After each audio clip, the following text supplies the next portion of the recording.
প্রচন্ড শক্তিশালী যুদ্ধবাজ দাপুটের রাজার অনেকগুলো যুদ্ধবাজ ঘোড়া ছিল, আর রাজা ঘোড়ার পাশাপাশি গাধা পুষতেও পছন্দ করতেন।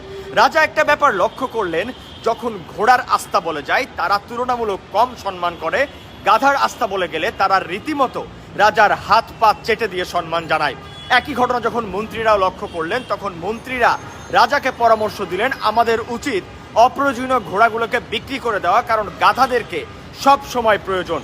রাজাও সিদ্ধান্ত মতো ঘোড়াগুলো বিক্রি করে দিল পাশের রাজ্যের কাছে। কিছুদিনের ভিতরে পাশের রাজ্য যখন আক্রমণ করলো আর সহজেই জয়লাভ করলো, তখন পরাজিত রাজাকে নতুন রাজা প্রশ্ন করলো, তুমি কি জানো তুমি কেন হেরেছো? তুমি হেরেছো কারণ তোমার আশপাশে যারা ছিল তারাই ছিল প্রকৃতপক্ষে গাধা।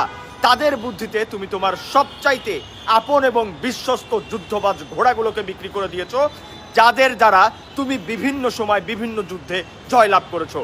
বরঞ্চ তুমি কিনেছো কিছু অপ্রয়োজনীয় গাধা, আর তুমি ভুলে গিয়েছিলে গাধা দিয়ে কখনোই ঘোড়ার কাজ করানো সম্ভব না। ঠিক তেমনই আমাদের আশপাশে এমন প্রয়োজনীয় অনেক কলিগস থাকে, অনেক ফ্রেন্ডস থাকে, যাদের কাজ ঘোড়ার মতোই হয়। ঠিক প্রয়োজনে তারা আমাদেরকে হেল্প করে, অথচ কিছু চাটুকর মানুষের আশপাশের বুদ্ধি শুনে আমরা সেই গাধাদের কথা শুনে আমরা গাধা পুষতে শুরু করি, গাধাদের সাথে থাকতে স্বাচ্ছন্দ্য বোধ করি। তাই আমাদের সবার উচিত প্রয়োজনীয় ঘোড়াকে খুঁজে বের করা আর ঘোড়ার উপর বন্ধুদের সাথে নিজেদের সময় কাটানো।